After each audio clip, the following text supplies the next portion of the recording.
ਗੁਰੂ ਨਾਨਕ ਪਾਦ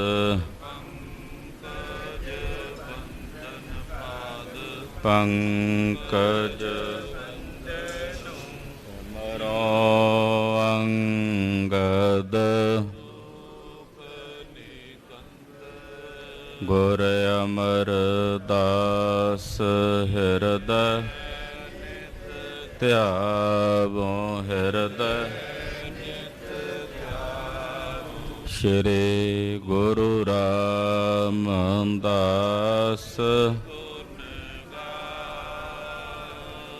ਗੁਰੂ ਅਰਜਨ ਬਿਘਨਨ ਕੇ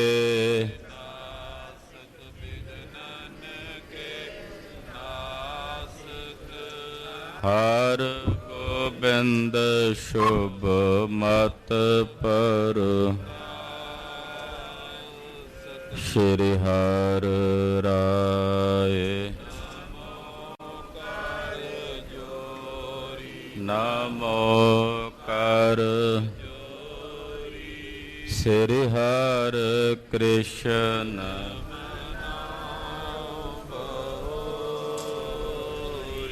ਤੇਗ ਬਹਾਦਰ ਪਰਮ ਵਾਹਿਗੁਰੂ ਸ਼੍ਰੀ ਗੁਰੂ ਗੋਬਿੰਦ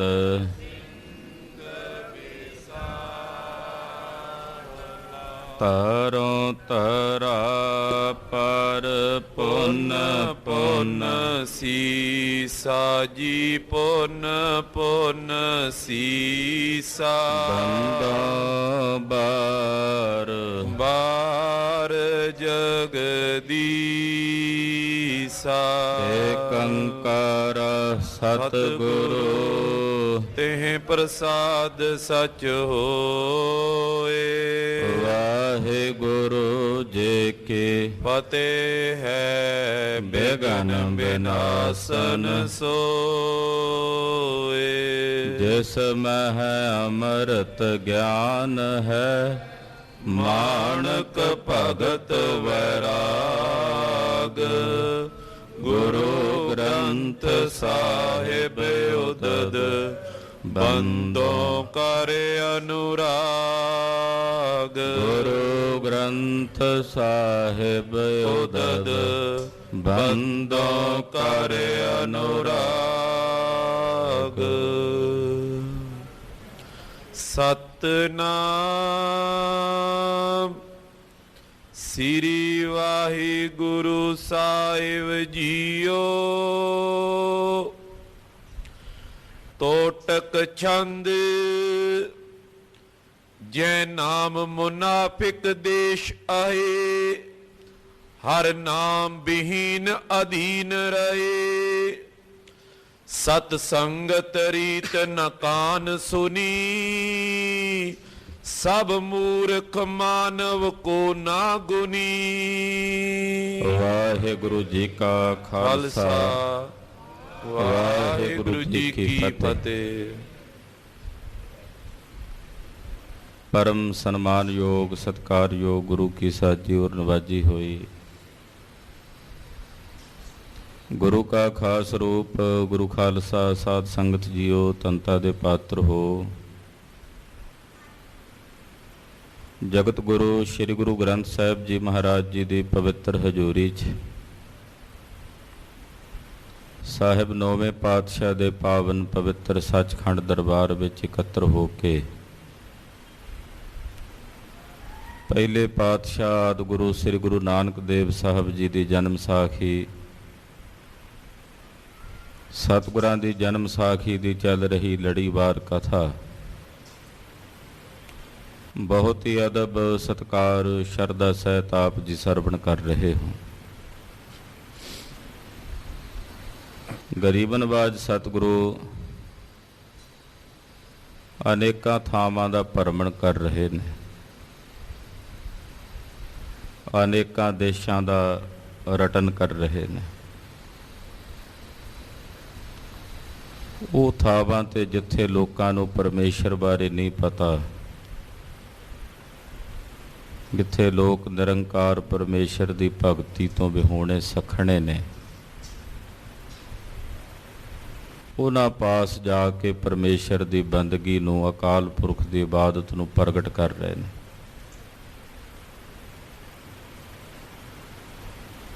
ਅਨੇਕਾਂ ਦੀਆਂ ਕਾਮਨਾਵਾਂ ਭਾਵਨਾਵਾਂ ਪੂਰਨ ਕਰ ਰਹੇ ਨੇ। ਸਤਿਗੁਰੂ ਜੀ ਇੱਛਾਵਾਂ ਨੂੰ ਪੂਰਨ ਕਰਨ ਵਾਲੇ ਇੱਛਾ ਪੂਰਕ ਸਤਿਗੁਰੂ ਨੇ। ਕੱਲ ਦੀ ਕਥਾ ਵਿੱਚ ਤੁਸੀਂ ਇਹੀ ਸਰਵਣ ਕੀਤਾ ਹੈ। ਇੱਕ ਨਗਰ ਵਿੱਚ ਆਏ ਨੇ, ਉਹਨਾਂ ਨਗਰ ਦੇ ਨਿਵਾਸੀਆਂ ਨੇ ਜੋ ਆ ਕੇ ਕਾਮਨਾ ਕੀਤੀ, ਸਤਿਗੁਰੂ ਜੀ ਨੇ ਸਭ ਦੀਆਂ ਝੋਲੀਆਂ ਭਰੀਆਂ। ਨਾਮ ਭਗਤੀ ਦਾ ਉਪਦੇਸ਼ ਦੇ ਕੇ ਤਿੰਨਾਂ ਦੇ ਹਿਰਦਿਆਂ 'ਚ ਅਕਾਲ ਪੁਰਖ ਦਾ ਨਾਮ ਦ੍ਰਿੜ ਕਰਵਾਇਆ। ਉੱਥੋਂ ਚੱਲ ਕੇ ਸਤਿਗੁਰੂ ਜੀ ਇੱਕ ਦੇਸ਼ ਵਿੱਚ ਆ ਰਹੇ ਨੇ, ਜਿਸ ਦੇਸ਼ ਦਾ ਨਾਮ ਹੈ ਮੁਨਾਫਿਕ। ਮੁਨਾਫਿਕ ਦੇਸ਼ ਆਪਾਂ ਇੱਦਾਂ ਕਹਿ ਸਕਦੇ ਹਾਂ ਵੀ ਜਿੱਥੇ ਉਹ ਲੋਕ ਰਹਿੰਦੇ ਨੇ ਜਿਹੜੇ ਪਰਮੇਸ਼ਰ ਤੋਂ ਮੁਨਕਰ ਸੀ। ਤਦੇ ਉਸ ਦੇਸ਼ ਦਾ ਨਾਮ ਮੁਨਾਫਿਕ ਹੈ, ਵੀ ਜਿਨ੍ਹਾਂ ਨੂੰ ਰੱਬ ਬਾਰੇ ਪਰਮੇਸ਼ਰ ਬਾਰੇ ਕੁਝ ਨਹੀਂ ਪਤਾ। ਉੱਥੇ ਵੀ ਸਤਿਗੁਰਾਂ ਨੇ ਕਰਤਾਰ ਦੀ ਭਗਤੀ ਦ੍ਰਿੜ ਕਰਵਾਈ ਹੈ। ਗੁਰੂ ਚਰਨਾਂ 'ਚ ਅਰਦਾਸ ਕਰੀਏ, ਸਤਿਗੁਰੂ ਕਿਰਪਾ ਕਰੋ, ਸਾਡੇ ਹਿਰਦੇ ਵੀ ਪਰਮੇਸ਼ਰ ਦੀ ਭਗਤੀ ਤੋਂ ਵਿਹੂਣੇ ਸਖਣੇ ਨੇ। ਹੇ ਗੁਰੂ ਨਾਨਕ ਸਾਹਿਬ, ਜਿਵੇਂ ਮੁਨਾਫਿਕ ਦੇਸ਼ ਦੇ ਲੋਕਾਂ ਦੇ ਦਿਲਾਂ ਵਿੱਚ ਤੁਸੀਂ ਪਰਮੇਸ਼ਰ ਦੀ ਭਗਤੀ ਨੂੰ ਜਗਾਇਆ ਹੈ, ਸਾਡੇ ਹਿਰਦਿਆਂ ਵਿੱਚ ਵੀ ਕਿਰਪਾ ਕਰਕੇ ਜਗਾਓ। ਮਨ ਬਿਰਤੀਆਂ ਇਕਾਗਰ ਕਰੀਏ। ਜਗਤ ਗੁਰੂ ਗੁਰੂ ਨਾਨਕ ਸਾਹਿਬ ਜੀ ਦੀ ਅੰਮ੍ਰਿਤਮਈ ਕਥਾ ਸਰਵਣ ਕਰੀਏ। ਇਕੱਤਰਤਾ ਤਦੇ ਸਫਲੀ ਹੈ ਜੇ ਨਾਲ ਸੁਰਤ ਇਕਾਗਰ ਹੋਵੇ। ਇਕਾਗਰਤਾ ਬਣਾਉਣ ਨਿਮਿਤ ਰਸਨਾ ਨੂੰ ਪਵਿੱਤਰ ਕਰਦੇ ਆਖੋ ਜੀ ਸਤਨਾਮ ਸ੍ਰੀ ਵਾਹਿਗੁਰੂ ਸਾਹਿਬ ਜੀ। ਸਤਨਾਮ ਸ੍ਰੀ ਵਾਹਿਗੁਰੂ ਸਾਹਿਬ ਜੀ। ਤੋਟਕ ਛੰਦ ਜੈ ਨਾਮ ਮੁਨਾਫਿਕ ਦੇਸ਼ ਆਏ। ਸਤਿਗੁਰੂ ਗੁਰੂ ਨਾਨਕ ਸਾਹਿਬ ਜੀ ਚੱਲ ਕੇ ਉਸ ਦੇਸ਼ ਵਿੱਚ ਆਏ ਨੇ ਜਿਸ ਦੇਸ਼ ਦਾ ਨਾਮ ਹੈ ਮੁਨਾਫਿਕ ਦੇਸ਼। ਹਰ ਨਾਮ ਬਹੀਨ ਅਧੀਨ ਰਹੇ। ਇਹ ਮੁਨਾਫਿਕ ਦੇਸ਼ ਇਸ ਕਰਕੇ ਮੁਨਾਫਿਕ ਹੈ ਕਿਉਂਕਿ ਇੱਥੋਂ ਦੇ ਰਹਿਣ ਵਾਲੇ ਜਿਹੜੇ ਲੋਕ ਨੇ ਉਹ ਨਾਮ ਵਿਹੂਣੇ ਨੇ। ਉਹ ਨਾਮ ਨਹੀਂ ਜਪਦੇ, ਪਰਮੇਸ਼ਰ ਦੀ ਬੰਦਗੀ ਨਹੀਂ ਕਰਦੇ, ਅਕਾਲ ਪੁਰਖ ਪਰਮੇਸ਼ਰ ਤੋਂ ਮੁਨਕਰ ਹਨ। ਸਤ ਸੰਗਤ ਰੀਤ ਨ ਕਾਨ ਸੁਣੀ। ਨਾ ਹੀ ਉਹਨਾਂ ਨੇ ਕਦੇ ਸੰਗਤ ਬਾਰੇ ਸੁਣਿਆ ਸੀ ਵੀ ਸਤ ਸੰਗ ਕੀ ਹੁੰਦਾ, ਇਹਦੇ ਬਾਰੇ ਨਹੀਂ ਸੀ ਪਤਾ ਉਹਨਾਂ ਨੂੰ। ਨਾ ਉਹ ਪਰਮੇਸ਼ਰ ਦੇ ਨਾਮ ਬਾਰੇ ਜਾਣਦੇ ਸੀ, ਨਾ ਉਹ ਸਤ ਸੰਗ ਬਾਰੇ ਜਾਣਦੇ ਸੀ ਵੀ ਸਤ ਸੰਗ ਕੀ ਹੁੰਦਾ, ਸਤ ਸੰਗਤ ਕਿਸ ਨੂੰ ਕਹਿੰਦੇ ਨੇ। ਮਾਫ ਕਰਨਾ, ਅੱਜ ਵੀ ਬਹੁਤ ਸਾਰੇ ਲੋਕ ਨੇ ਜਿਨ੍ਹਾਂ ਨੂੰ ਸਤਸੰਗ ਬਾਰੇ ਨਹੀਂ ਪਤਾ ਵੀ ਸਤਸੰਗ ਕੀ ਹੁੰਦਾ। ਸਤਸੰਗ ਉਹ ਨਹੀਂ ਹੁੰਦਾ ਜਿਹੜਾ ਆਮ ਕਰਕੇ ਸਤਸੰਗ ਦੇ ਨਾਂ ਤੇ ਪਰੋਸਿਆ ਜਾਂਦਾ ਨਾ ਲੋਕਾਂ 'ਚ।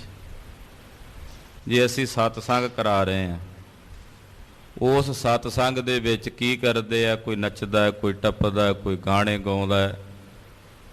ਸਤਸੰਗ ਦਾ ਮਤਲਬ ਹੈ ਜਿੱਥੇ ਸਤ ਦੀ ਗੱਲ ਹੁੰਦੀ ਹੈ ਵੀ ਸਤ ਕੀ ਹੈ, ਸਤ ਸੰਗਤ ਕੈਸੀ ਜਾਣੀਐ, ਜਿੱਥੇ ਇੱਕੋ ਨਾਮ ਬਖਾਣੀਐ। ਜਿੱਥੇ ਇੱਕ ਪਰਮੇਸ਼ਰ ਦੇ ਨਾਮ ਦੇ ਘਰ ਦੀ ਗੱਲ ਹੋਵੇ ਉਹਨੂੰ ਸਤਸੰਗ ਕਹਿੰਦੇ ਹਨ, ਸਤ ਸੰਗਤ।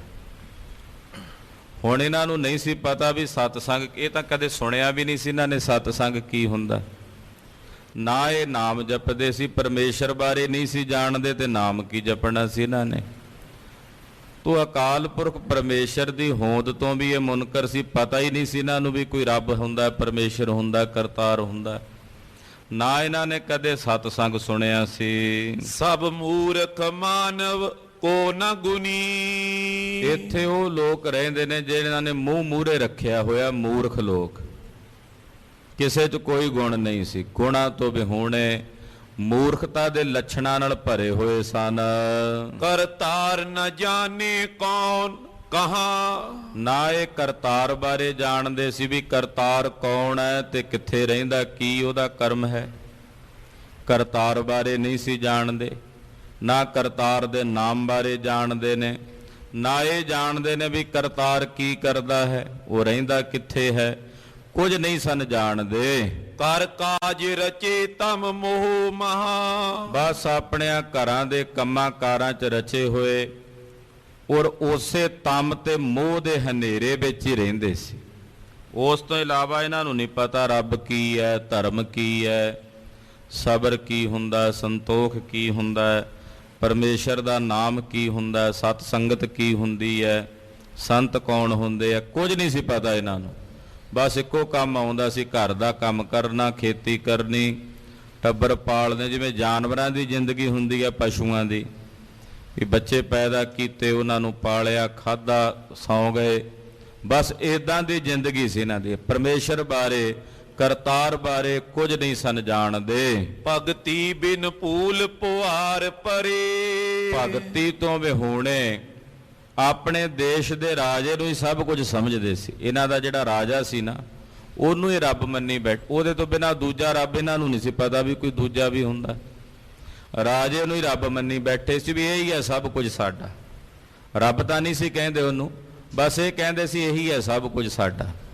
ਤੋ ਆਪਣੇ ਰਾਜੇ ਦੀ ਪੂਜਾ ਕਰਦੇ ਸਨ। ਨਰ ਮੂਰਖ ਚੀਨ ਨਾ ਨਾਮ ਹਰੇ। ਇਹ ਮੂਰਖ ਲੋਕ ਹਰੀ ਪਰਮੇਸ਼ਰ ਦੇ ਨਾਮ ਨੂੰ ਨਹੀਂ ਸਨ ਜਾਣਦੇ, ਨਹੀਂ ਸਨ ਜਾਣਦੇ ਪਰਮੇਸ਼ਰ ਦੇ ਨਾਮ ਦੀ ਬਰਕਤ ਕੀ ਹੈ। ਕਰੁਣਾ ਕਰ ਹੇਰ ਪਈ ਕਰੁਣਾ। ਗੁਰੂ ਸਾਹਿਬ ਜੀ ਨੇ ਜਦੋਂ ਇਸ ਦੇਸ਼ ਵਿੱਚ ਚਰਨ ਪਾਏ ਤੇ ਕਰੁਣਾ ਦੇ ਸਮੁੰਦਰ ਸਤਿਗੁਰਾਂ ਨੂੰ ਇਹਨਾਂ ਤੇ ਵੇਖ ਕੇ ਕਰੁਣਾ ਆ ਗਈ। ਇੱਦਾਂ ਦੇ ਲੋਕ ਜਿਨ੍ਹਾਂ ਨੂੰ ਪਤਾ ਹੀ ਨਹੀਂ ਸੀ ਪਰਮੇਸ਼ਰ ਬਾਰੇ, ਉਹਨਾਂ ਤੇ ਗੁੱਸਾ ਕੀ ਕਰਨਾ ਸੀ ਵੀ ਰੱਬ ਨਹੀਂ ਕਰ, ਭਜਨ ਨਹੀਂ ਕਰਦੇ, ਜਾਣਦੇ ਹੀ ਨਹੀਂ ਸਨ। ਕਦੇ ਸਤ ਸੰਗਤ ਬਾਰੇ ਨਹੀਂ ਸੀ ਸੁਣਿਆ ਉਹਨਾਂ ਨੇ, ਕਦੇ ਹਰੀ ਦੀ ਕੀਰਤੀ ਬਾਰੇ ਨਹੀਂ ਸੀ ਸੁਣਿਆ, ਨਾਮ ਨਹੀਂ ਸੀ ਸੁਣਿਆ ਪਰਮੇਸ਼ਰ ਦਾ, ਨਾ ਜਪਿਆ ਸੀ। ਗੱਲ ਕੀ ਵੀ ਪਤਾ ਹੀ ਨਹੀਂ ਸੀ ਇਹਨਾਂ ਨੂੰ ਧਰਮ ਕੀ ਹੁੰਦਾ, ਪਰਮੇਸ਼ਰ ਕੀ ਹੈ। ਗੁਰੂ ਸਾਹਿਬ ਜਦੋਂ ਇੱਥੇ ਆਏ ਤੇ ਮਹਾਰਾਜ ਜੀ ਦੇ ਮਨ 'ਚ ਇਹਨਾਂ ਤੇ ਕਰੁਣਾ ਆ ਗਈ। ਦਿਆਲੂ ਨੇ ਸਤਿਗੁਰੂ ਜੀ, ਕਿਸੇ ਨਿਮਾਣੇ ਨਤਾਣੇ ਦੀਨ ਤੇ ਦੁਖੀ ਨੂੰ ਵੇਖਦੇ ਨੇ ਤੇ ਸਤਿਗੁਰੂ ਜੀ ਕਿਰਪਾ ਦੇ ਘਰ ਵਿੱਚ ਆ ਜਾਂਦੇ ਹੈ। ਇਹਨਾਂ ਤੇ ਵੀ ਸਤਿਗੁਰੂ ਗੁਰੂ ਨਾਨਕ ਸਾਹਿਬ ਦੇ ਮਨ ਵਿੱਚ ਕਰੁਣਾ ਤੇ ਕਿਰਪਾ ਆ ਗਈ। ਇਸ ਦੇਸ਼ ਨਾ ਕੀਰਤ ਆਚਰਨਾ। ਮਹਾਰਾਜ ਜੀ ਨੇ ਵੇਖਿਆ ਕਿ ਇਸ ਦੇਸ਼ ਦੇ ਲੋਕ ਨਾ ਹੀ ਪਰਮੇਸ਼ਰ ਦੀ ਕੀਰਤੀ ਕਰਦੇ ਨੇ, ਨਾ ਹੀ ਕੀਰਤੀ ਕਰਨ ਦਾ ਇਹਨਾਂ ਦਾ ਆਚਰਣ ਹੈ। ਇਹ ਜਾਣਦੇ ਹੀ ਨਹੀਂ ਕੀਰਤੀ ਨੂੰ, ਨਾ ਪਰਮੇਸ਼ਰ ਨੂੰ ਜਾਣਨ, ਨਾ ਉਹਦੀ ਕੀਰਤੀ ਨੂੰ ਜਾਣਨ। ਪਰ ਲੋਕੇ ਕੀ ਸੁਧ ਏਕ ਨਹੀਂ। ਔਰ ਨਾ ਇਹਨਾਂ ਨੂੰ ਪਰਲੋਕ ਦਾ ਪਤਾ ਵੀ ਪਰਲੋਕ ਵੀ ਹੁੰਦਾ। ਇਹਨਾਂ ਨੂੰ ਤਾਂ ਬਸ ਆ ਜਿੱਥੇ ਰਹਿੰਦੇ ਨੇ ਇਹੀ ਇਹਨਾਂ ਵਾਸਤੇ ਸਭ ਕੁਝ ਹੈ। ਜਿਵੇਂ ਕਿਸੇ ਜਾਨਵਰ ਨੂੰ ਨਹੀਂ ਨਾ ਪਤਾ ਹੁੰਦਾ ਵੀ ਅੱਗੇ ਪਰਲੋਕ ਹੁੰਦਾ ਕਿ ਨਹੀਂ ਹੁੰਦਾ। ਇੱਕ ਪਸ਼ੂ ਵਾਸਤੇ ਤਾਂ ਜਿਹੜੇ ਕਿੱਲੇ ਤੇ ਬੱਧਾ, ਉਹਦੇ ਵਾਸਤੇ ਉਹੀ ਦੁਨੀਆ ਸਾਰੀ ਉਹਦੀ। ਉੱਥੇ ਉਹ ਜੋ ਉਹਨੂੰ ਮਿਲ ਗਿਆ ਉਹਨੇ ਖਾ ਲਿਆ, ਪੱਖ ਲਿਆ। ਉੱਦਾਂ ਦੀ ਜ਼ਿੰਦਗੀ ਸੀ ਇਹਨਾਂ ਦੀ। ਪਰਲੋਕ ਦੀ ਕੋਈ ਸੋਝੀ ਨਹੀਂ ਸੀ ਇਹਨਾਂ ਨੂੰ, ਪਰਲੋਕ ਦਾ ਕੋਈ ਗਿਆਨ ਨਹੀਂ ਸੀ। ਸਭ ਨਾਰਕ ਜਾਵੇਂ ਦੁੱਖ ਸਹੀ। ਮਹਾਰਾਜ ਜੀ ਨੇ ਵੇਖਿਆ ਜੇ ਇਦਾਂ ਦੇ ਕਰਮਾਂ 'ਚ ਇਹ ਪ੍ਰਵਿਰਤ ਰਹੇ ਤੇ ਵਿਚਾਰੇ ਨਰਕਾਂ 'ਚ ਜਾ ਕੇ ਦੁੱਖ ਸਹਿਣਗੇ।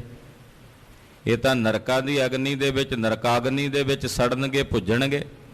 ਗੁਰੂ ਸਾਹਿਬ ਦੇ ਮਨ 'ਚ ਤਰਸ ਆ ਗਿਆ ਇਹਨਾਂ ਤੇ। ਇਹਨਾਂ ਨੂੰ ਨਰਕਾਂ 'ਚ ਨਾ ਪੈਣ ਦਈਏ, ਕਿਉਂਕਿ ਗੁਰੂ ਨਾਨਕ ਸਾਹਿਬ ਦਾ ਜਿਹੜਾ ਨਾਂ ਆ ਨਾ, ਨਾਨਕ, ਨਾਨਕ, ਜਿਨ੍ਹਾਂ ਦਾ ਨਾਂ ਲਿਆ ਜੀਵ ਨਰਕਾਂ 'ਚ ਨਹੀਂ ਜਾਂਦਾ। ਆਖੋ ਸਤਿਨਾਮ ਸ੍ਰੀ ਵਾਹਿਗੁਰੂ। ਗੁਰੂ ਨਾਨਕ ਸਾਹਿਬ ਦੇ ਨਾਂ ਦੇ ਅਰਥ ਵੀ ਇਹ ਨੇ।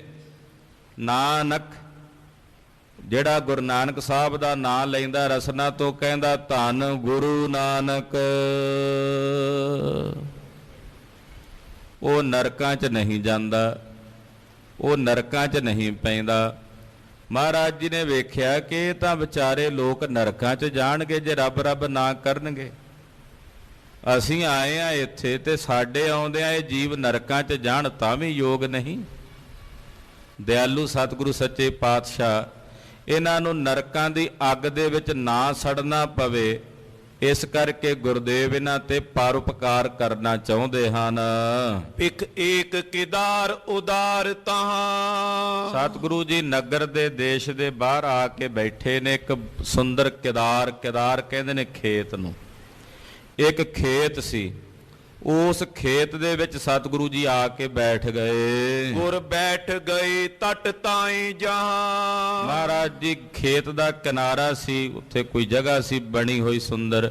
ਪਾਤਸ਼ਾਹ ਜੀ ਉੱਥੇ ਆਣ ਕੇ ਪਦਮ ਆਸਣ ਲਾ ਕੇ ਬੈਠ ਗਏ। ਇਕੱਠਾ ਕਰ ਈਂਧਨ ਧੂਮ ਕੀਓ। ਮਹਾਰਾਜ ਜੀ ਨੇ ਮੌਸਮ ਕੁਝ ਐਸਾ ਸੀ ਕਿ ਲੱਕੜੀਆਂ ਇਕੱਠੀਆਂ ਕਰਕੇ ਉੱਥੇ ਅਗਨੀ ਬਾਲ ਲਈ। ਦਰਵੇਸ਼ ਸੁਬੇਸ਼ ਸਰੀਰ ਲਿਓ। ਅਕਸਰ ਮਹਾਂਪੁਰਸ਼ ਰਿਸ਼ੀ ਮੁਨੀ ਜਦੋਂ ਕਿਤੇ ਜਾਂਦੇ ਆਪਣੇ ਕੋਲ ਅੱਗ ਦਾ ਧੂਣਾ ਬਾਲ ਲੈਂਦੇ ਸੀ। ਉਹਦਾ ਕਾਰਨ ਹੁੰਦਾ ਸੀ ਕਿ ਜੇ ਸਰਦੀ ਦਾ ਮੌਸਮ ਹੋਣਾ ਤਾਂ ਉਹਦੇ ਤੋਂ ਸੇਕ ਮਿਲ ਜਾਣਾ, ਜਾਂ ਕੋਈ ਵਸਤੂ ਬਣਾਉਣੀ ਕੱਚਾ ਸਿੱਧਾ ਕੋਈ ਦੇ ਦਿੰਦਾ ਤੇ ਉਸੇ ਧੂਣੇ ਤੇ ਬਣਾ ਲੈਂਦੇ ਸੀ। ਮਹਾਰਾਜ ਜੀ ਨੂੰ ਅੱਗ ਦਾ ਧੂਣਾ ਆਪਣੇ ਸਾਹਮਣੇ, ਜੰਗਲ ਦਾ ਇਲਾਕਾ ਸੀ, ਖੇਤ ਸੀ, ਕੁਝ ਲੱਕੜੀਆਂ ਇਕੱਠੀਆਂ ਕਰਕੇ ਅਗਨੀ ਬਾਲ ਲਈ ਔਰ ਪਾਤਸ਼ਾਹ ਬੈਠ ਗਏ।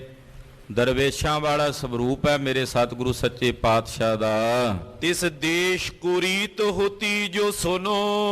ਉਸ ਦੇਸ਼ ਦੀਆਂ ਜਿਹੜੀਆਂ ਕੁਰੀਤੀਆਂ ਸੀ ਉਹ ਸੁਣੋ, ਵੀ ਉਹ ਦੇਸ਼ ਦੇ ਲੋਕ ਜਿਹੜੇ ਕੁਰੀਤ ਕਰਦੇ, ਕੁਰੀਤੀ ਕਰਦੇ ਸੀ, ਮਾੜਾ ਕੰਮ। ਕੁਰੀਤੀ ਕਹਿੰਦੇ ਵੀ ਜਿਹੜੀ ਮਾੜੀ ਰੀਤ ਚੱਲਦੀ ਹੋਵੇ ਉਹਨੂੰ ਕੁਰੀਤੀ, ਕੂ ਨਾਮ ਹੁੰਦਾ ਮਾੜੀ ਦਾ। ਵੀ ਜਿੱਥੇ ਕੋਈ ਮਾੜੀ ਰੀਤੀ ਚੱਲਦੀ ਸੀ ਉਹਨੂੰ ਕੁਰੀਤੀ ਕਹਿੰਦੇ ਆ। ਉਹ ਕੁਰੀਤੀ ਇਸ ਦੇਸ਼ ਵਿੱਚ ਜਿਹੜੀ ਚੱਲਦੀ ਸੀ ਹੁਣ ਉਹ ਸੁਣੋ। ਚਿਤ ਪਾਲਕ ਪੂਜੇ RAM ਮਨੋ। ਕੁਰੀਤੀ ਇਹ ਚੱਲਦੀ ਸੀ ਕਿ ਜਿਹੜੇ ਇਸ ਦੇਸ਼ ਦੇ ਲੋਕ ਸੀ ਇਹ ਆਪਣੇ ਰਾਜੇ ਨੂੰ ਹੀ ਰਾਮ ਸਮਝ ਕੇ ਪੂਜਦੇ ਸੀ ਵੀ ਇਹੀ ਸਾਡਾ ਰੱਬ ਹੈ।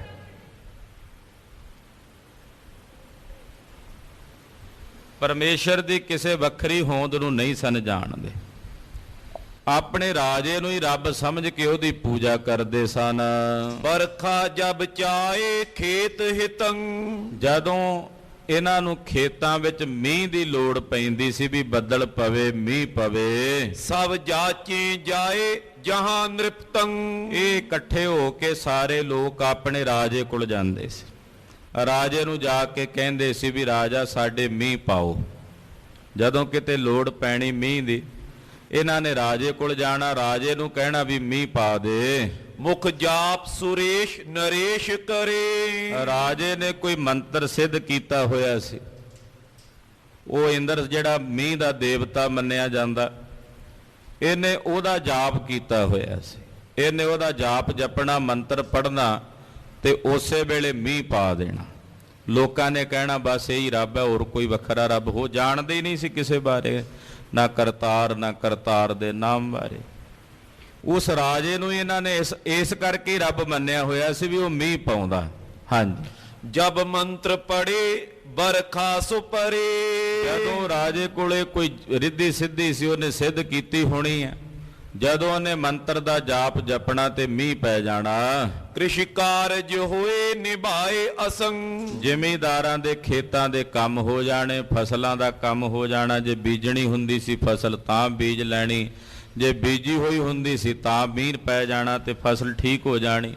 ਏਦਾਂ ਇਹਨਾਂ ਸਾਰੇ ਜ਼ਿਮੀਂਦਾਰਾਂ ਦਾ ਖੇਤੀ ਦਾ ਕੰਮ ਹੋ ਜਾਂਦਾ ਸੀ। ਬਿਨ ਭੂਪ ਲਖੇ ਨੇ ਔਰ ਕਿਸੰ। ਉਹ ਰਾਜੇ ਤੋਂ ਬਿਨਾਂ ਕਿਸੇ ਹੋਰ ਨੂੰ ਜਾਣਦੇ ਹੀ ਨਹੀਂ ਸੀ। ਕਿਸੇ ਹੋਰ ਮਹਾਤਮਾ ਨੂੰ, ਕਿਸੇ ਹੋਰ ਸੰਤ ਨੂੰ, ਕਿਸੇ ਪਰਮੇਸ਼ਰ ਨੂੰ, ਕਿਸੇ ਗੁਰੂ ਪੀਰ ਨੂੰ ਇਹ ਨਹੀਂ ਸਨ ਜਾਣਦੇ। ਰਾਜੇ ਨੂੰ ਹੀ ਸਭ ਕੁਝ ਸਮਝਦੇ ਸਨ।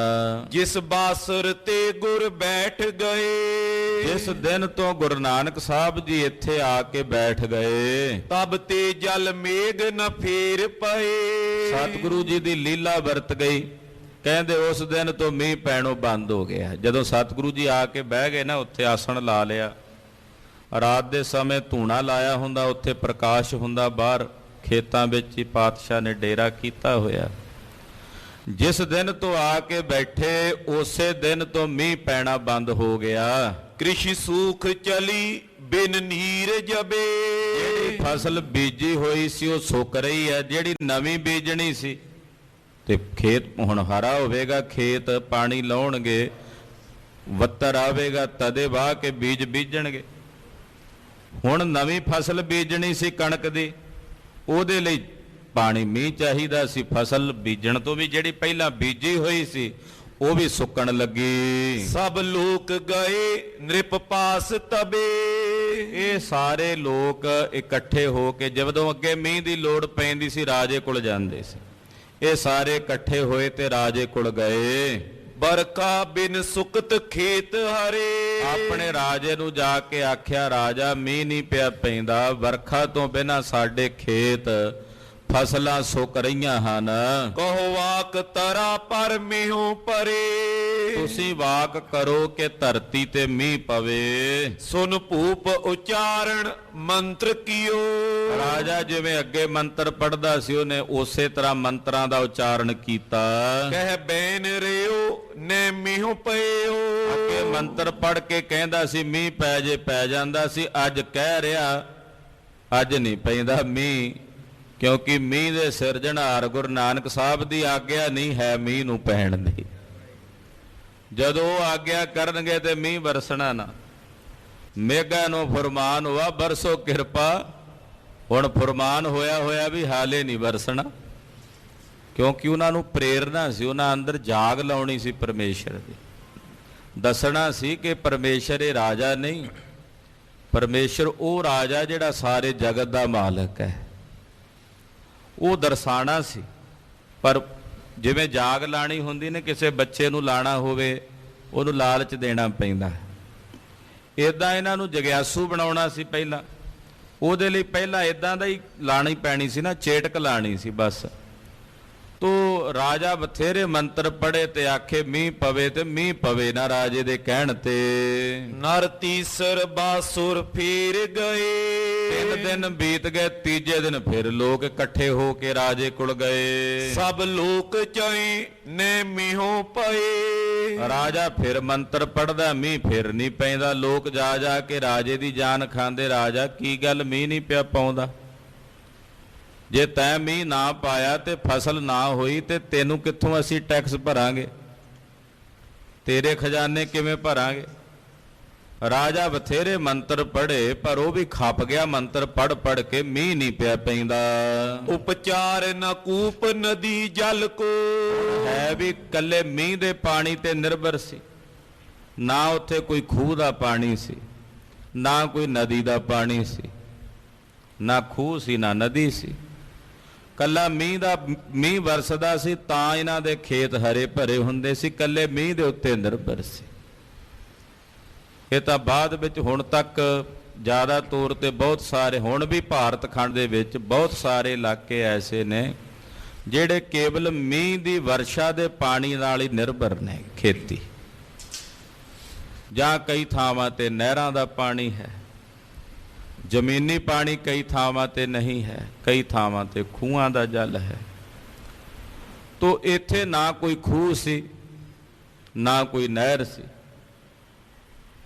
ਜੇ ਸੀਗੀ ਵੀ ਕਿਤੇ ਤੇ ਜਿਵੇਂ ਸਾਡੇ ਇਲਾਕੇ ਦੇ ਵਿੱਚੋਂ ਨਹਿਰਾਂ ਨਿਕਲਦੀਆਂ ਨੇ, ਉਹ ਨਿਕਲਦੀਆਂ ਨਹਿਰਾਂ ਦਾ ਪਾਣੀ ਅਸੀਂ ਨਹੀਂ ਵਰਤ ਸਕਦੇ, ਉਹ ਅੱਗੇ ਹੋਰ ਵਰਤਣ ਵਾਲੇ ਨੇ।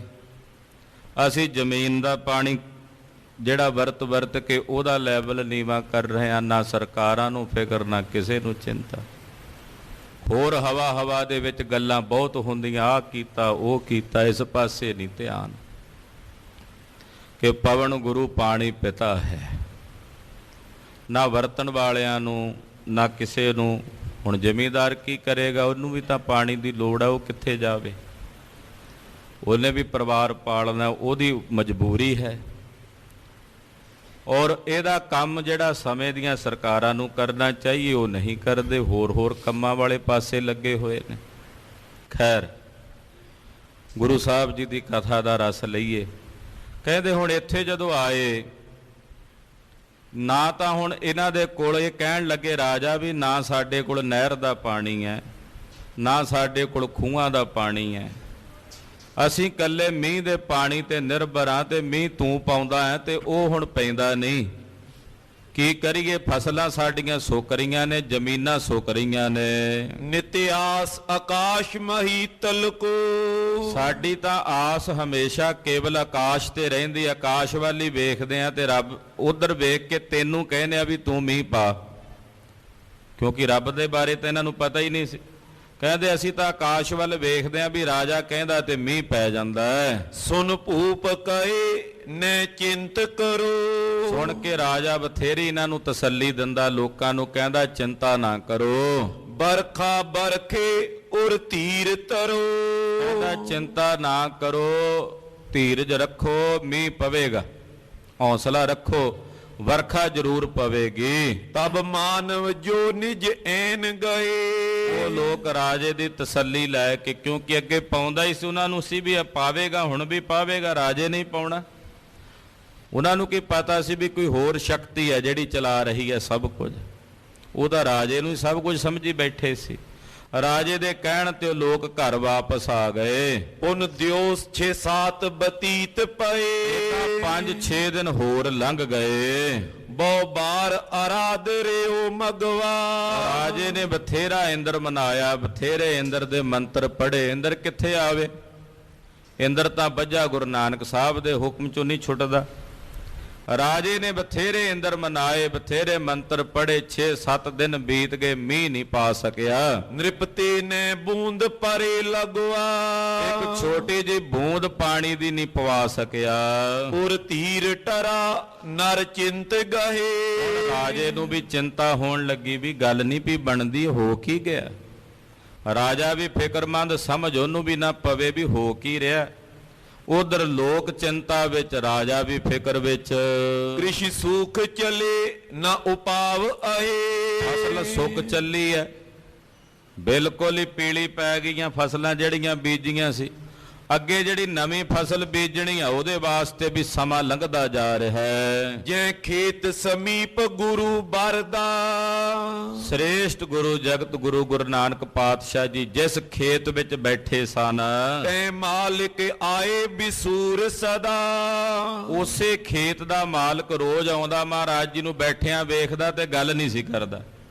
ਸਤਿਗੁਰੂ ਜੀ ਵੀ ਨਹੀਂ ਸੀ ਬੁਲਾਉਂਦੇ, ਉਹਨੇ ਖੇਤ ਵਿੱਚ ਗੇੜਾ ਮਾਰਨਾ ਤੇ ਝੂਰਨਾ ਤੇ ਚਲੇ ਜਾਣਾ।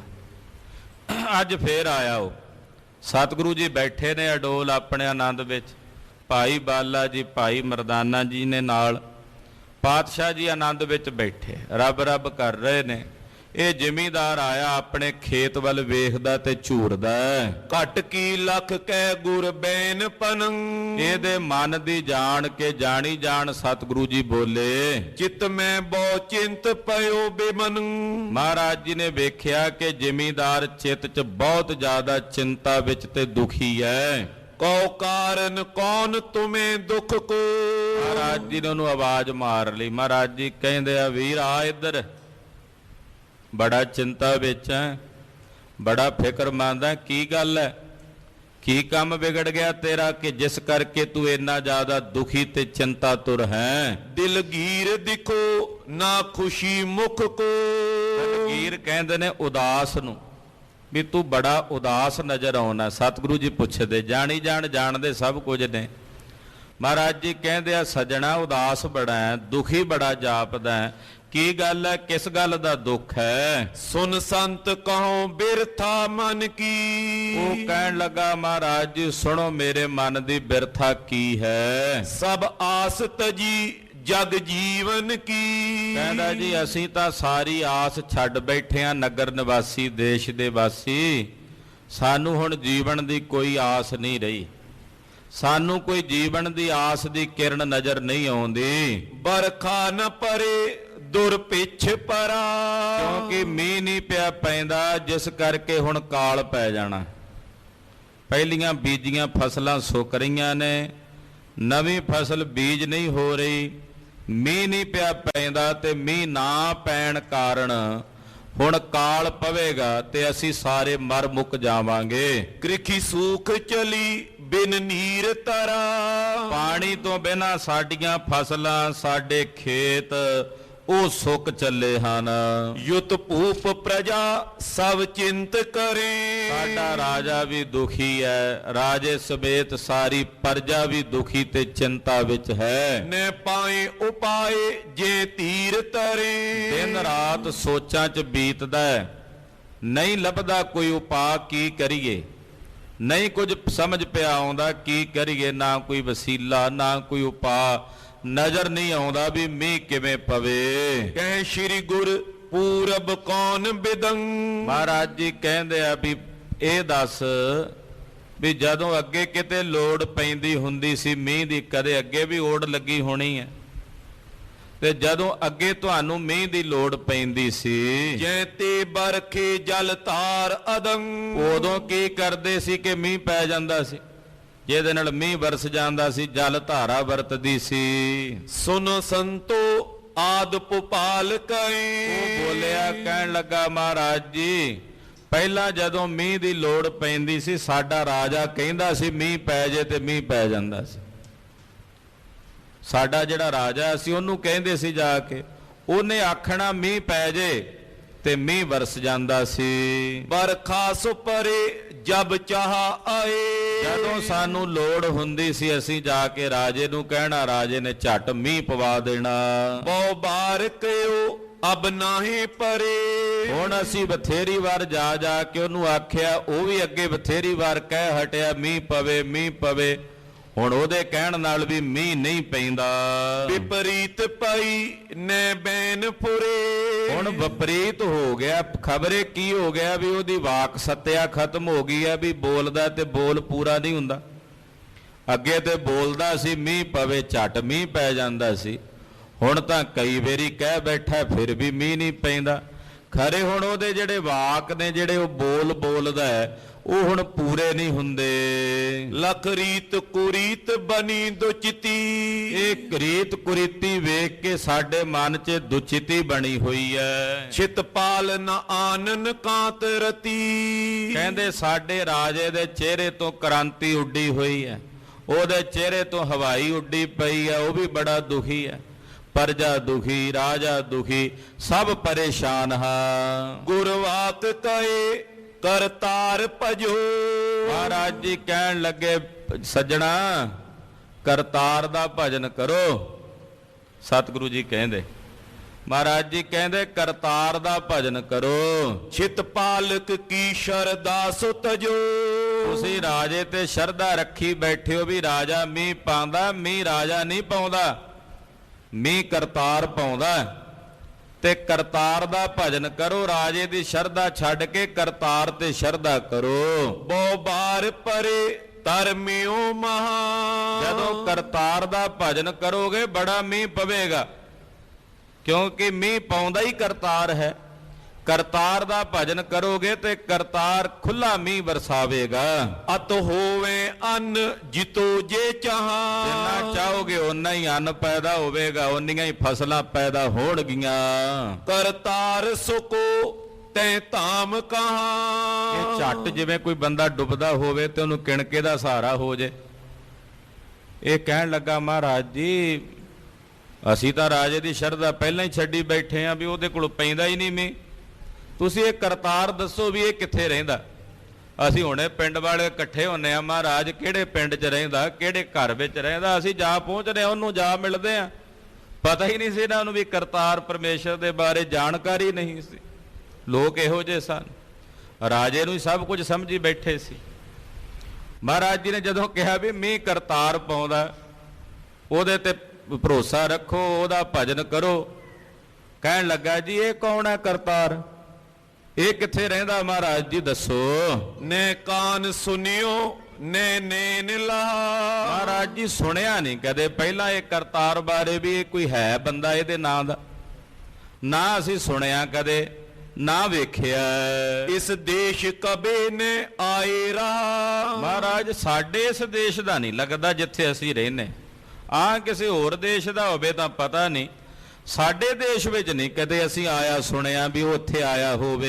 ਨੇ ਦਾਨ ਕਿਸੂ ਤੇ ਦੀਨ ਆਹ, ਤੇ ਨਾ ਹੀ ਉਹਨੇ ਕਿਸੇ ਦੀਨ ਨੂੰ ਆ ਕੇ ਇੱਥੇ ਦਾਨ ਦਿੱਤਾ ਹੈ ਵੀ ਕਿਸੇ ਗਰੀਬ ਨੂੰ ਆ ਕੇ ਉਹਨੇ ਦਾਨ ਦਿੱਤਾ ਹੋਵੇ। ਬਿਕਸੇ ਮੁਖ ਸ਼੍ਰੀ ਪ੍ਰਭ ਬੈਨ ਕਹਾ, ਜਦੋਂ ਇਹਨੇ ਆਖਿਆ ਨਾ ਜੀ ਕਿੱਥੇ ਰਹਿੰਦਾ ਕਰਤਾਰ, ਅਸੀਂ ਤਾਂ ਨਹੀਂ ਸੁਣਿਆ, ਅਸੀਂ ਤਾਂ ਨਹੀਂ ਵੇਖਿਆ। ਮਹਾਰਾਜ ਜੀ ਸੁਣ ਕੇ ਹੱਸ ਪਏ ਗੁਰੂ ਨਾਨਕ ਸਾਹਿਬ, ਮੁਸਕਰਾ ਪਏ ਤੇ ਮੁਸਕਰਾ ਕੇ ਇਹਦੇ ਵੱਲ ਵੇਖਿਆ ਤੇ ਪਾਤਸ਼ਾਹ ਕਹਿਣ ਲੱਗੇ ਸਭ ਹੀ ਘਟ ਪੂਰਨ ਵਿਆਪ ਰਹਾ। ਮਹਾਰਾਜ ਜੀ ਕਹਿੰਦੇ ਆ ਕਰਤਾਰ ਇੱਕ ਜਗ੍ਹਾ ਤੇ ਨਹੀਂ ਰਹਿੰਦਾ ਵੀ ਇੱਕ ਦੇਸ਼ 'ਚ ਰਹਿੰਦਾ, ਉਹ ਤਾਂ ਸਾਰਿਆਂ ਦੇ ਹਿਰਦਿਆਂ ਵਿੱਚ ਘਟਾਂ 'ਚ ਸਭ 'ਚ ਵਸਦਾ। ਘਟ ਘਟ ਨੌਵੇਂ ਪਾਤਸ਼ਾਹ ਕਹਿੰਦੇ ਨੇ ਘਟ ਘਟ ਮੈਂ ਹਰ ਜੂ ਵਸੈ ਸੰਤਨ ਕਹਿਓ ਪੁਕਾਰ। ਮਹਾਰਾਜ ਜੀ ਕਹਿੰਦੇ ਉਹ ਤਾਂ ਸਾਰਿਆਂ ਵਿੱਚ ਵਸਦਾ, ਘਟ ਘਟ ਵਿੱਚ ਸਾਰਿਆਂ ਦੇ ਹਿਰਦਿਆਂ ਵਿੱਚ ਰਹਿੰਦਾ ਹੈ। ਸਿਮਰੇ ਉਰ ਹਾਜ਼ਰ ਹੋਤ ਸਦਾ, ਉਹਨੂੰ ਮਿਲਣ ਨਹੀਂ ਜਾਣਾ ਪੈਂਦਾ ਕਿਸੇ ਖਾਸ ਟਿਕਾਣੇ ਤੇ ਵੀ ਤੂੰ ਕਹਿਣਾ ਮਿਲ ਕੇ ਆ ਜਾਂਦੇ, ਉਹਨੂੰ ਜਾ ਕੇ ਕਹਿ ਲੈਨੇ ਆ। ਮਹਾਰਾਜ ਜੀ ਕਹਿੰਦੇ ਐ ਜਿੱਥੇ ਉਹਨੂੰ ਯਾਦ ਕਰੀਏ, ਜਿੱਥੇ ਉਹਦਾ ਨਾਂ ਲਈਏ ਉੱਥੇ ਹਾਜ਼ਰ ਹੋ ਜਾਂਦਾ। ਜਿੱਥੇ ਹਰ ਅਰਾਧੀਐ ਤਿੱਥੇ ਹਰ ਮਿੱਤ ਸਹਾਈ। ਉਹਨੂੰ ਜਿੱਥੇ ਅਰਾਧੀਏ ਉਹ ਆ ਜਾਂਦਾ, ਉਹ ਹਾਜ਼ਰ ਹੋ ਜਾਂਦਾ। ਉਹਦੇ ਕੋਲ ਜਾਣਾ ਨਹੀਂ ਪੈਂਦਾ ਕਿਤੇ, ਉਹ ਆਪ ਆ ਜਾਂਦਾ। ਜਦੋਂ ਉਹਨੂੰ ਨਾਂ ਲੈ ਕੇ ਪੁਕਾਰੀਏ, ਉਹਨੂੰ ਯਾਦ ਕਰੀਏ ਤੇ ਉਹ ਆਪ ਬੌੜੀ ਕਰਦਾ ਹੈ। ਭਗਵੰਤ ਅਨੰਤ ਨਾ ਆਏ ਕਦਾ, ਉਹ ਭਗਵੰਤ ਹੈ, ਅਨੰਤ ਹੈ, ਉਹ ਨਾ ਆਉਂਦਾ ਕਿਤੇ ਨਾ ਜਾਂਦਾ, ਉਹਦਾ ਵਿਆਪਕ ਸਰਬ ਥਾਈ ਹੈ। ਆਹ ਆਕਾਸ਼ ਦੱਸ ਕਿਤੇ ਆਇਆ ਗਿਆ? ਆਹ ਖੁੱਲਾ ਆਕਾਸ਼ ਹੈ, ਇਹਨੂੰ ਤੂੰ ਨਾ ਆਇਆ ਕਹਿ ਸਕਦਾ ਨਾ ਜਾਇਆ ਕਹਿ ਸਕਦਾ। ਜਿਵੇਂ ਆਹ ਵਿਆਪਕ ਹੈ, ਉਹ ਇਹਦੇ ਨਾਲੋਂ ਵੀ ਸੂਖਸ਼ਮ ਹੈ ਤੇ ਵਿਆਪਕ ਹੈ। ਬਾਦੜੀ ਛੰਦ ਜੋ ਜੜ ਜੰਗਮ ਕੋ ਦੇਤ ਦਾਨ, ਤੂੰ ਕਹਿਣਾ ਵੀ ਉਹਨੇ ਕਿਸੇ ਨੂੰ ਦਾਨ ਨਹੀਂ ਦਿੱਤਾ, ਦਾਨ ਦਿੰਦਾ ਹੀ ਉਹ ਹੈ। ਆਖੋ ਸਤਨਾਮ ਸ੍ਰੀ ਵਾਹਿਗੁਰੂ। ਜੜ ਜੰਗਮ, ਜਿਹੜੀਆਂ ਜੜ ਵਸਤੂਆਂ ਨੂੰ ਉਹਨਾਂ ਨੂੰ ਵੀ ਦਾਨ ਦਿੰਦਾ, ਜਿਹੜੀਆਂ ਚੇਤਨ ਵਸਤੂਆਂ ਨੂੰ ਉਹਨਾਂ ਨੂੰ ਵੀ ਦਾਨ ਦਿੰਦਾ। ਜੜ ਵਸਤੂਆਂ ਕਿਤਨੀਆਂ ਨੇ? ਆ ਦਰਖਤ ਨੇ, ਜੜ ਇੱਕੋ ਜਗ੍ਹਾ ਤੇ ਖੜੇ ਆ, ਕਿਹੜਾ ਕਿਤੇ ਟੁਰ ਕੇ ਜਾ ਕੇ ਰੋਟੀ ਦਾ ਪ੍ਰਬੰਧ ਕਰ ਸਕਦੇ ਆਪਣਾ? ਬੰਦਾ ਤਾਂ ਚੇਤਨ ਹੈ, ਜਾਨਵਰ ਪਸ਼ੂ ਪੰਛੀ ਚੇਤਨ ਨੇ, ਤੁਰ ਫਿਰ ਕੇ ਆਪਣਾ ਪ੍ਰਬੰਧ ਕਰ ਲੈਂਦੇ ਆ। ਕਿੱਥੇ ਜਾਂਦੇ ਆ? ਇਹਨਾਂ ਨੂੰ ਜੋ ਚਾਹੀਦਾ ਖੜਿਆਂ ਨੂੰ ਪਰਮੇਸ਼ਰ ਦੇਈ ਜਾਂਦਾ ਅਕਾਲ ਪੁਰਖ। ਕੱਲੇ ਦਰਖਤ ਦੀ ਜੜ ਥੋੜੀ ਨੇ, ਪੱਥਰ ਵੀ ਜੜ ਨੇ, ਤੇ ਪੱਥਰ ਦਾ ਵੀ ਜਿਹੜਾ ਹੈ ਉਹ ਵੀ ਵੱਧਦਾ, ਉਹ ਵੀ ਵਿਸ਼ਾਲ ਹੁੰਦਾ, ਉਹਦਾ ਵੀ ਜਨਮ ਹੁੰਦਾ।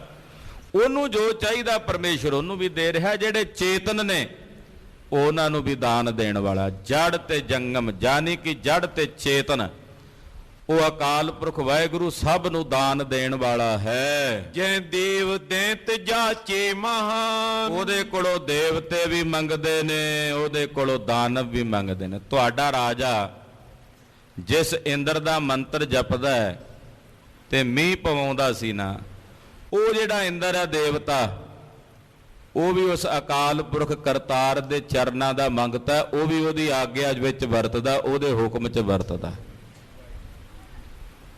ਜਿੰਨੇ ਦੇਵਤੇ ਨੇ, ਜਿੰਨੇ ਦਾਨਵ ਨੇ, ਨਰ ਦਾਨਵ ਦੇਵ, ਇਹ ਸਭ ਉਸ ਨਿਰੰਕਾਰ ਅਕਾਲ ਪੁਰਖ ਵਾਹਿਗੁਰੂ ਪਰਮੇਸ਼ਰ ਦੇ ਹੁਕਮ ਵਿੱਚ ਹਨ।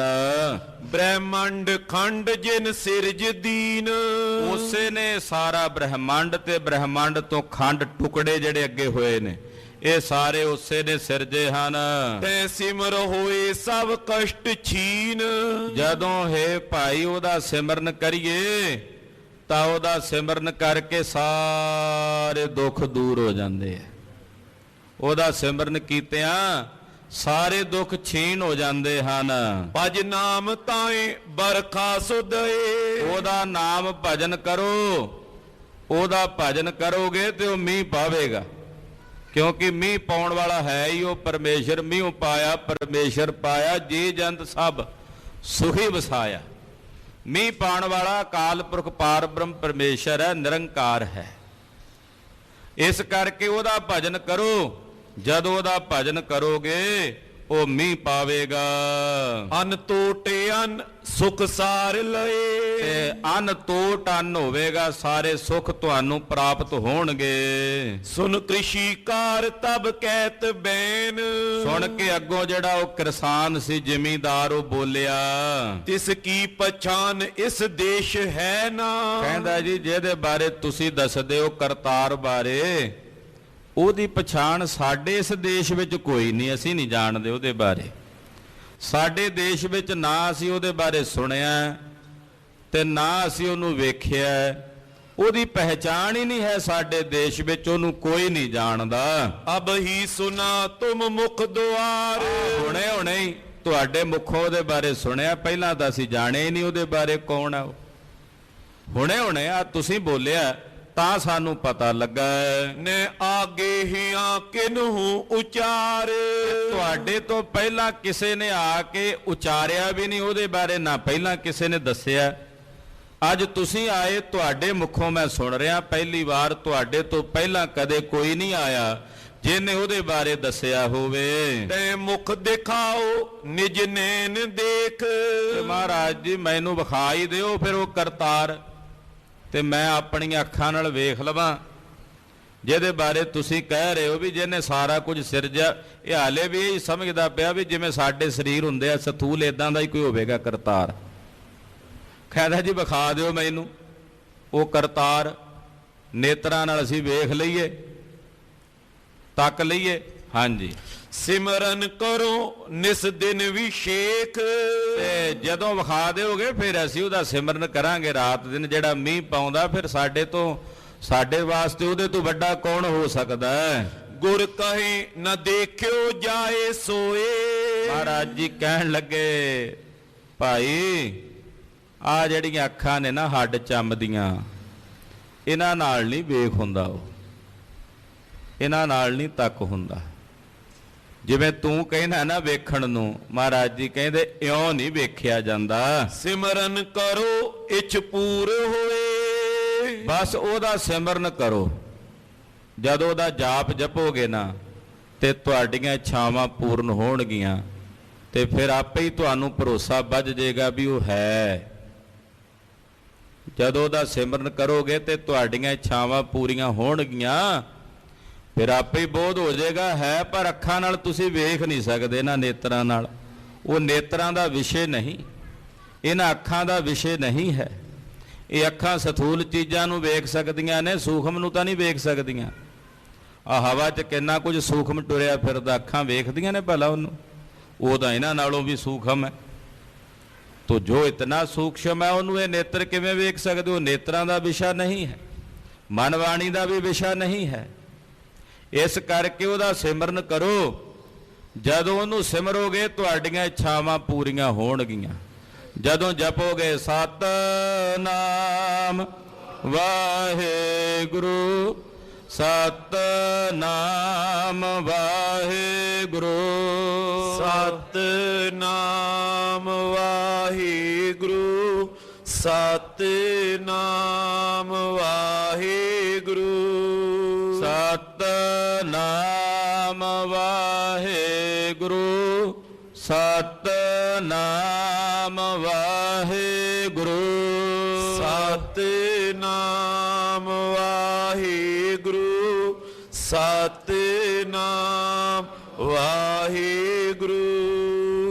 ਪਾਤਸ਼ਾਹ ਜਿੱਥੇ ਗਏ ਨੇ ਸਭ ਨੂੰ ਭਜਨ ਵਿੱਚ ਲਾਇਆ, ਸਿਮਰਨ ਕਰੋ, ਭਜਨ ਕਰੋ। ਅਬ ਨਾ ਭਜਸ ਭਜਸ ਕਬ ਭਾਈ, ਆਵੇ ਅੰਤ ਨਾ ਭਜਿਆ ਜਾਈ। ਪਾਤਸ਼ਾਹ ਹੁਕਮ ਹੀ ਇਹ ਫਰਮਾਉਂਦੇ ਆ, ਕਿਉਂਕਿ ਇਹਦੇ ਦੁਆਰਾ ਹੀ ਪਰਮੇਸ਼ਰ ਦੀ ਹੋਂਦ ਦਾ ਅਨੁਭਵ ਹੋਣਾ। ਬਿਨਾਂ ਸਿਮਰਨ ਤੋਂ ਪਰਮੇਸ਼ਰ ਦੀ ਹਸਤੀ ਹੈ ਇਹਦੀ ਜਾਣਕਾਰੀ ਨਹੀਂ ਹੋ ਸਕਦੀ।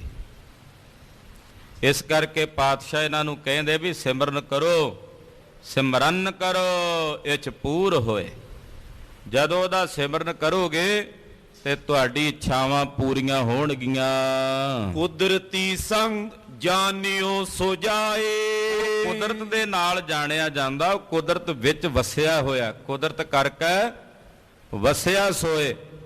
ਬਲਿਹਾਰੀ ਕੁਦਰਤ ਵਸਿਆ ਤੇਰਾ ਅੰਤ ਨਾ ਜਾਈ। ਉਹ ਸਾਰੀ ਕੁਦਰਤ ਦੇ ਵਿੱਚ ਵਸਿਆ ਹੋਇਆ ਹੈ। ਨੇ ਆਪਨ ਆਪ ਕਿਸਹੂ ਲਖਾਏ।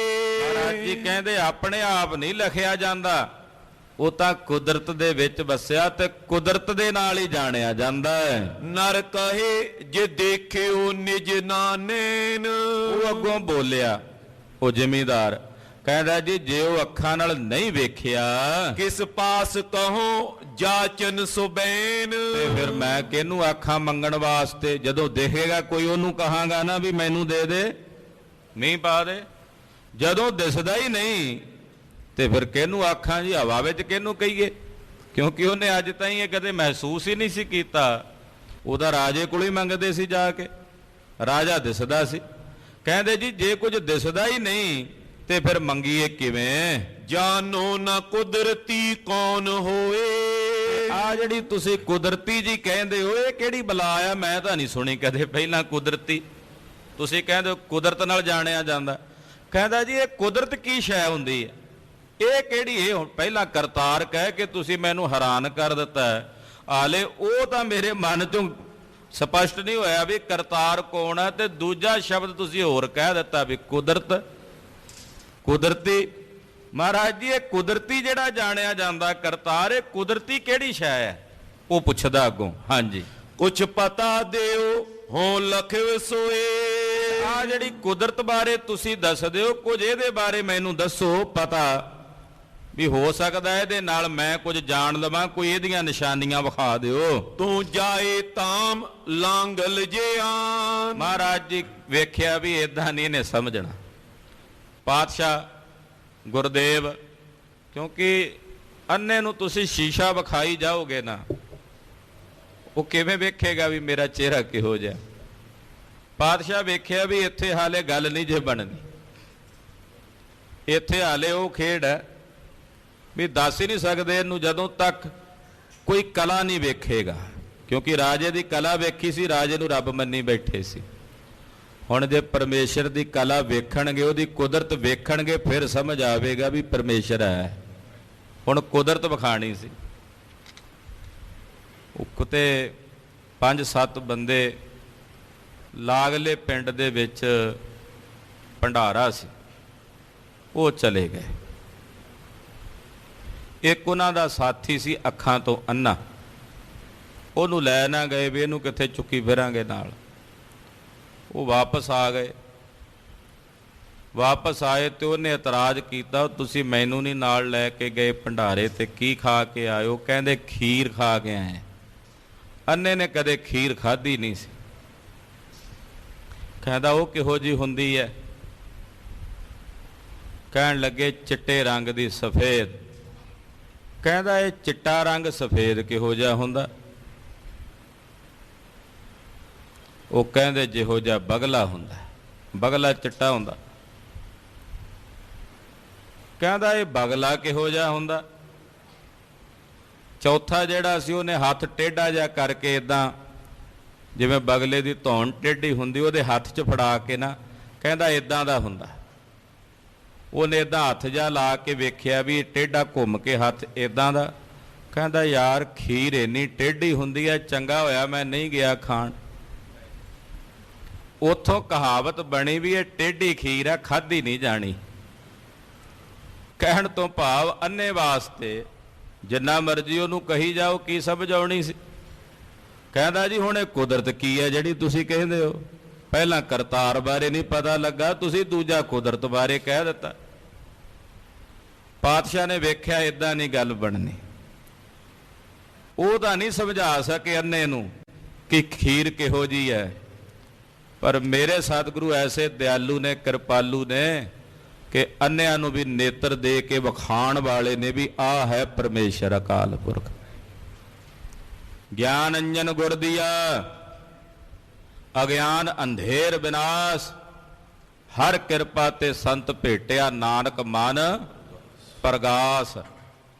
ਜਗਤ ਗੁਰੂ ਪਾਤਸ਼ਾਹ ਗੁਰੂ ਨਾਨਕ ਸਾਹਿਬ ਜੀ ਕਹਿੰਦੇ ਚਲੋ ਸੱਜਣਾ ਇਦਾਂ ਕਰ, ਘਰ ਜਾ ਕੇ ਹਲ ਲਿਆ ਆਪਣਾ। ਲਾਂਗੁਲ ਕਹਿੰਦੇ ਨੇ ਹਲ ਨੂੰ, ਆਪਣਾ ਹਲ ਤੇ ਬਲਦ ਲੈ ਕੇ ਆ। ਅਬ ਬਾਓ ਬੋ ਛਿਤ ਬੈਨ ਮਾਨ। ਸਾਡਾ ਬਚਨ ਮੰਨ ਕੇ ਆ ਜ਼ਮੀਨ ਵਾਹ, ਹਲ ਵਾਹ ਇਹਦੇ 'ਚ ਤੇ ਬੀਜ ਦੇ। ਜਬ ਉਗੇ ਖੇਤ ਪੁੰਨ ਪੱਕ ਜਾਏ। ਤੇ ਜਦੋਂ ਤੇਰੀ ਫਸਲ ਉੱਗੇਗੀ, ਬੀਜ ਉੱਗੇਗਾ, ਪੱਕ ਜਾਏਗੀ ਫਸਲ, ਤਬ ਲਖੋ ਕੁਦਰਤੀ ਹੋਏ ਕਾਏ। ਫਿਰ ਤੈਨੂੰ ਵਿਖਾਵਾਂਗੇ ਵੀ ਕੁਦਰਤ ਕੀ ਹੁੰਦੀ ਹੈ। ਜਦੋਂ ਫਸਲ ਪੱਕ ਜਾਏਗੀ ਨਾ ਤੇਰੀ, ਫਿਰ ਤੈਨੂੰ ਵਿਖਾਵਾਂਗੇ ਵੀ ਕੁਦਰਤ ਕੀ ਹੁੰਦੀ ਹੈ। ਸੁਣ ਗਏ ਉਹ ਸਦਨ ਗੁਰ ਬਚਨ ਮਾਨ। ਗੁਰੂ ਸਾਹਿਬ ਦੇ ਬਚਨ ਮੰਨ ਕੇ ਕਹਿੰਦਾ ਚਲੋ ਇਹ ਕੰਮ ਕਰ ਲੈਣਾ। ਘਰ ਗਿਆ, ਪੁਨ ਨਰਨ ਨਿਕਟ ਕੀਨੋ ਬਖਾਨ। ਜਿਵੇਂ ਆਂਢ ਗੁਆਂਢ ਚ ਬੰਦੇ ਹੁੰਦੇ ਉਹਨਾਂ ਨਾਲ ਇਹਨੇ ਗੱਲ ਕੀਤੀ। ਹੈ ਸਾਧ ਵੈਰ ਮਮ ਖੇਤ ਪਾਸ। ਕਹਿੰਦਾ ਬਾਹਰ ਕੋਈ ਖੇਤ ਵਿੱਚ ਇੱਕ ਸੱਜਣ ਆਇਆ, ਸੰਤ ਕਿਹਾ ਜਾਂਦਾ ਉਹਨਾਂ ਨੂੰ, ਉਹ ਕੋਈ ਮਹਾਤਮਾ ਹੈ ਜਿਹੜਾ ਬਾਹਰ ਆਇਆ ਬੈਠਾ ਹੈ। ਤਿਨ ਕਹੇ ਬਚਨ ਇਹ ਬਿਦ ਪ੍ਰਕਾਰ। ਉਹਨਾਂ ਨੇ ਮੈਨੂੰ ਆਹ ਬਚਨ ਕਹੇ ਨੇ, ਜੋ ਜੋ ਗੁਰੂ ਸਾਹਿਬ ਨੇ ਕਿਹਾ ਸੀ ਇਹਨੇ ਆਪਣੇ ਸਾਥੀਆਂ ਨੂੰ ਦੱਸੇ। ਪ੍ਰਥਮੇ ਸਿਮਰੋ ਕਰਤਾਰ ਨਾਮ। ਉਹ ਕਹਿੰਦੇ ਸੀ ਵੀ ਪਹਿਲਾਂ ਕਰਤਾਰ ਦਾ ਨਾਮ ਸਿਮਰੋ, ਪੁਨ ਹੋਏ ਖੇਤ ਹੋਏ ਸਿੱਧ ਕਾਮ। ਤੇ ਤੁਹਾਡੀ ਫਸਲ ਠੀਕ ਹੋਵੇਗੀ, ਤੁਹਾਡੇ ਕੰਮ ਸਿੱਧ ਹੋਣਗੇ। ਸੁਨ ਨਰਨ ਕਾਨ ਸਭ ਹਾਸ ਕੀਨ। ਇਹਦੀ ਗੱਲ ਸੁਣ ਕੇ ਉਹ ਲੋਕ ਸਾਰੇ ਹੱਸਣ ਲੱਗ ਪਏ, ਇਹਦਾ ਮਖੌਲ ਉਡਾਉਣ ਲੱਗ ਪਏ, ਇਹਦਾ ਮਜ਼ਾਕ ਉਡਾਉਣ ਲੱਗ ਪਏ। ਮਨ ਜਾਨ ਤਾਹੇ ਕੋ ਬੁੱਧਹੀਨ। ਕਹਿਣ ਲੱਗਾ ਉਹ ਕਿਹੜੇ ਬੰਦੇ ਦੇ ਆਖੇ ਲੱਗ ਗਿਆ ਜਦੀ ਤੂੰ ਗੱਲ ਸੁਣ ਕੇ ਆ ਗਿਆ ਘਰ, ਉਹ ਤਾਂ ਬੁੱਧੀਹੀਣਾ ਬੰਦਾ। ਜਾ ਗੁਰੂ ਸਾਹਿਬ ਨੂੰ ਏਦਾਂ ਦੱਸਦੇ, ਕਹਿੰਦੇ ਉਹ ਆਪ ਬੁੱਧੀਹੀਣੇ ਨੇ ਨਾ। ਤੇ ਸਤਿਗੁਰੂ ਜੀ ਬਾਰੇ ਇਹ ਸ਼ਬਦ ਵਰਤਿਆ, ਬਿਨ ਮਿਹੋ ਖੇਤ ਕਿਸ ਰੀਤ ਹੋਏ। ਉਹਨੇ ਕਹਿ ਦਿੱਤਾ ਤੂੰ ਮੰਨ ਕੇ ਆ ਗਿਆ। ਇਹ ਦੱਸ ਵੀ ਮੀਂਹ ਤੋਂ ਬਿਨਾਂ ਖੇਤਾਂ ਵਿੱਚ ਕਦੇ ਫਸਲ ਉੱਗੀ ਹੈ? ਸੁੱਕੀ ਜ਼ਮੀਨ ਬੰਜਰ ਹੋਈ ਪਈ, ਉਹਦੇ ਵਿੱਚ ਤੂੰ ਹਲ ਵਾਹ ਕੇ ਬੀਜ ਕੇ ਸਾੜਨਾ, ਉਹ ਕਿੱਥੇ ਉੱਗ ਜਾਏਗਾ? ਇਹ ਕਿਵੇਂ ਹੋ ਸਕਦਾ ਵੀ ਮੀਂਹ ਤੋਂ ਬਿਨਾਂ ਫਸਲ ਉੱਗ ਜਾਏ? ਤੂੰ ਜਾਏ ਬੀਜ ਕਰ ਪੂਰ ਸੋਏ। ਤੂੰ ਜਾ ਕੇ ਬੀਜ ਜਿਹੜਾ ਬੀਜਣਾ, ਅਸੀਂ ਨਹੀਂ ਤੇਰੇ ਆਖੇ ਲੱਗਦੇ। ਜਿਹੜੀ ਮਾੜੀ ਮੋਟੀ ਰੱਖੀ ਆ ਘਰ ਵਿੱਚ ਖਾਣ ਨੂੰ, ਤੂੰ ਵੀ ਬੀਜ 'ਚ ਗਵਾ ਬਹਿਣੀ, ਅਸੀਂ ਨਹੀਂ ਤੇਰੇ ਆਖੇ ਲੱਗਣਾ। ਸੁਨ ਬੈਨ ਤਿਨੋਂ ਕੇ ਯੁਕਤ ਹਾਸ। ਜਦੋਂ ਅੱਗੋਂ ਹੱਸੇ ਤੇ ਇਹਦਾ ਮਖੌਲ ਉਡਾਇਆ ਇਹਨੇ, ਜਦੋਂ ਸੁਣਿਆ ਗੁਰ ਟਿੱਗੇ ਆਇਓ ਹੋ ਕਰ ਉਦਾਸ। ਇਹ ਬੜਾ ਉਦਾਸ ਜਿਹਾ ਹੋ ਕੇ ਫਿਰ ਵਾਪਸ ਆ ਗਿਆ ਸਤਿਗੁਰਾਂ ਕੋਲੇ। ਬਚ ਕਏ ਹਸੀ ਮੁਝ ਮਨੁਜ ਕੀਨ। ਕਹਿਣ ਲੱਗਾ ਜੀ ਮਾਫ ਕਰਨਾ ਜੀ, ਮੈਂ ਨਹੀਂ ਹਲ ਵਾਹ ਸਕਦਾ ਨਾ ਬੀਜ ਸਕਦਾ, ਕਿਉਂਕਿ ਜਦੋਂ ਮੇਰੇ ਨਾਲਦਿਆਂ ਨੂੰ ਪਤਾ ਲੱਗਾ ਉਹ ਮੇਰੇ ਤੇ ਹੱਸੇ ਨੇ, ਉਹਨਾਂ ਨੇ ਮੇਰਾ ਮਖੌਲ ਉਡਾਇਆ। ਸਭ ਜਾਣੇ ਮਨ ਮੈਂ ਬੁੱਧਹੀਨ। ਉਹ ਕਹਿੰਦੇ ਨੇ ਵੀ ਤੂੰ ਵੀ ਬੁੱਧੀਹੀਣਾ ਜਿਹਦੇ ਆਖੇ ਲੱਗ ਰਿਹਾ। ਬਰਖਾ ਬਿਨ ਕੈਸੇ ਖੇਤ ਹੋਏ। ਇਹ ਮੀਂਹ ਤੋਂ ਬਿਨਾਂ ਕਿਵੇਂ ਫਸਲ ਉੱਗ ਸਕਦੀ ਹੈ? ਇਹ ਜਾਣਤੇ ਸਭ ਥਾਨ ਲੋਏ। ਸਾਰੀ ਲੋਕਾਈ ਇਹ ਗੱਲ ਜਾਣਦੀ ਹੈ। ਸੁਨ ਕਹੇ ਗੁਰੂ ਤੂੰ ਬੀਜ ਆਨ। ਮਹਾਰਾਜ ਜੀ ਉਹਨੂੰ ਕਹਿੰਦੇ ਆ, ਸੱਜਣਾ ਤੂੰ ਸਾਡਾ ਬਚਨ ਮੰਨ ਕੇ ਬੀਜ ਲੈ ਕੇ ਆ। ਨੇ ਉਗੇ ਖੇਤ ਹਮ ਹੈ ਜਮਾਨ। ਮਹਾਰਾਜ ਜੀ ਕਹਿੰਦੇ ਅਸੀਂ ਜਾਮਨ ਬੈਠੇ ਆ, ਜੇ ਨਾ ਉੱਗੇਗਾ ਅਸੀਂ ਇੱਥੇ ਹੀ ਆ, ਅਸੀਂ ਚੱਲੇ ਨਹੀਂ ਜੇ ਕਿਤੇ। ਤੂੰ ਬੀਜ ਲਿਆ ਕੇ ਬੀਜ ਇੱਥੇ ਹਲ ਵਾਹ ਕੇ, ਅਸੀਂ ਇੱਥੇ ਤੇਰੇ ਜਾਮਨ ਹਾਂ। ਜੇ ਬੀਜ ਬੋਏ ਜਾਵੇ ਅਕਾਥ। ਜੇ ਤੇਰਾ ਬੀਜਿਆ ਬੀਜ ਅਕਾਰਥ ਜਾਵੇ, ਹਮ ਦੇਵੇਂ ਤੇ ਤੋਏ ਹਾਥ। ਜਿੰਨਾ ਬੀਜ ਇੱਥੇ ਬੀਜੇਗਾ ਤੈਨੂੰ ਉਹਨਾਂ ਅਸੀਂ ਪਰਤਾਵਾਂਗੇ, ਦੇਵਾਂਗੇ। ਬਸ ਇਹਦੇ ਤੋਂ ਵੱਡੀ ਗੱਲ ਤਾਂ ਨਹੀਂ ਨਾ। ਇਹੀ ਤੈਨੂੰ ਡਰ ਹੈ ਨਾ ਵੀ ਬੀਜ ਚਲਾ ਜਾਏਗਾ, ਨੁਕਸਾਨ ਹੋ ਜਾਏਗਾ। ਮਹਾਰਾਜ ਜੀ ਕਹਿੰਦੇ ਉਹ ਤੇਰਾ ਨੁਕਸਾਨ ਅਸੀਂ ਭਰਾਂਗੇ ਜੇ ਨਾ ਉੱਗਿਆ। ਸੁਨ ਪਈ ਤੀਰ ਲਾਂਗਲ ਲੈ ਆਏ। ਇਹਨੂੰ ਹੌਸਲਾ ਵੱਜ ਗਿਆ ਵੀ ਚਲੋ ਮੈਨੂੰ ਤਾਂ ਮਿਲ ਜਾਏਗਾ ਵਾਪਸ, ਜੇ ਹੁਣ ਜਾਏਗਾ ਤਾਂ ਇਹਨਾਂ ਦਾ, ਮੇਰੀ ਤਾਂ ਮਿਹਨਤ ਹੀ ਆ, ਹਲ ਵਾਹ ਲਾਂਗਾ। ਇਹ ਗਿਆ ਘਰ ਜਾ ਕੇ ਹਲ ਬਲਦ ਲਿਆਇਆ। ਪੁਨ ਹੱਥ ਬੰਦ ਲੀ ਨੀਰ ਜਾਏ। ਮਹਾਰਾਜ ਜੀ ਨੂੰ ਪਹਿਲਾਂ ਹੱਥ ਜੋੜ ਕੇ ਨਾ ਇਹਨੇ ਆਗਿਆ ਲਈ, ਮਹਾਰਾਜ ਹਲ ਵਾਹਵਾਂ। ਇੱਥੋਂ ਮਰਿਆਦਾ ਚੱਲੀ ਜ਼ਿਮੀਂਦਾਰਾਂ ਦੀ, ਗੁਰਸਿੱਖਾਂ ਦੀ, ਕਿ ਜਦੋਂ ਹਲ ਵਾਹੁੰਦੇ ਨੇ ਗੁਰੂ ਨਾਨਕ ਸਾਹਿਬ ਅੱਗੇ ਅਰਦਾਸ ਕਰਦੇ, ਮਹਾਰਾਜ ਹਲ ਵਾਹਣ ਲੱਗਿਆ ਕਿਰਪਾ ਕਰਿਓ। ਫਿਰ ਬਰਕਤ ਪੈਂਦੀ ਹੈ ਜ਼ਮੀਨਾਂ 'ਚ। ਤੇ ਜੇ ਗੁਰੂ ਸਾਹਿਬ ਦੇ ਚਰਨਾਂ 'ਚ ਰਜੋਈ ਅਰਦਾਸ ਤੋਂ ਵਿਹੂਣੇ, ਹਲ ਵਾਹ ਲਿਆ, ਬੀਜ ਵੀ ਬੀਜ ਲਿਆ, ਵਾਢੀ ਵੀ ਕਰ ਲਈ, ਪਹਿਲਾਂ ਅਰਦਾਸਾਂ ਕਰਦੇ ਗੁਰਸਿੱਖ। ਆ ਪਿੱਛੇ 101 ਅਰਦਾਸ ਆਈ ਸੀ ਨਾ ਕਥਾ ਵਿੱਚ, ਕਲਗੀਧਰ ਜੀ ਨੇ ਦੱਸੀ ਸੀ।